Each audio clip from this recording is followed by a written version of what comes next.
یو کس وې زما د زړه یو ارمان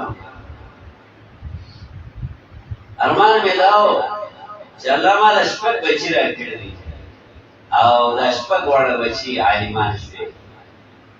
بیا د الله نظام ته ګوره، هغه یو بچی عالم شه، بل بچی عالم شه، بل بچی عالم شه، بل بچی عالم شه. دی به د ده او کاو به څه شی مزدوري، د ټاټکي مزدوري، او د خپل بچي ټول په ټول علم ته لېږلي. او کله چې د اخرني بچي دستاربندي وشوله، دی په دې ورځ باندې دی بیمار و. هغه بچي راته ټول داستان بیان کړه، د سړي ړی پړی کړه. وایي چې کله د ده دستاربندي وه، دی بیمار و. بس خلک تللي وو، دی په کټ کې به داسې اورېده راوړېده. بیا ټلیفون به یې غوږ ته نیولی، اوس څنګه چل وشو؟ اوس وایي خبره چې کله دا راغی چې ماشاءالله د فلاني ستا د بچي دستاربندي وشوله، ماشاءالله هغې ته پټکې په سر شه.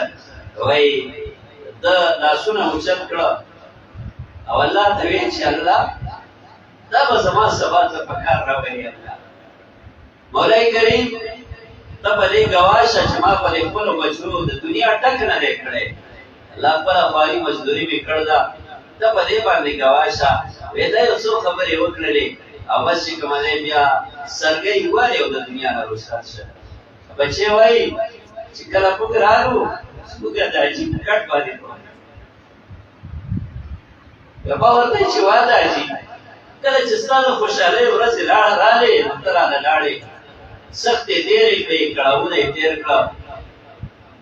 هغه بچي وې چې الحمدلله اوس زموږ د څلورو وروڼو مدرسې دي، جدا جدا مدرسې دي. او یې زه خپله هغه وروڼه کله کله راغونډ کړم چې زموږ زمینداره اباجان به نه هېروئ، د هغه هغه لاسونه به نه هېروئ، د هغه هغه دستوره به نه هېروئ، د هغه هغه بیلچي به نه هېروئ چې تاسو نه یې د جامو غم کو. وایي چېرته په زندګۍ کې زما اباجان ځان له مور وایي چې ده ځان له جامې دې نه کړي، چېرته زما مور ځان له جامې دې نه کړي. وایي کله چې به د دې بچو دا جامې یو راوړلې، نو په زړې زړې به وي، نو زما مور به هغه ټوکړې ټوکړې کړې او د هغې نه به یې زما پلار له جامې وګنډلې. ایمان والاو داسې خلک هم په دې وخت د ځمکه شته دی. نن به هغه یې په کار راشي انشاءالله. موږ تو والا خلک یو، همت وکړئ وروڼو چې انشاءالله الله دین ته به غاړی ورکوو. ورکوو به یې که نه به یې ورکوو انشاءالله. زما خویندو انشاءالله عزم وکئ چې د الله دین خپل کئ، مزې به وکئ که خیري. د ستر ژوند د پردې زندګي لوی امتحان په تاسو دی، علماو لوی امتحان دی.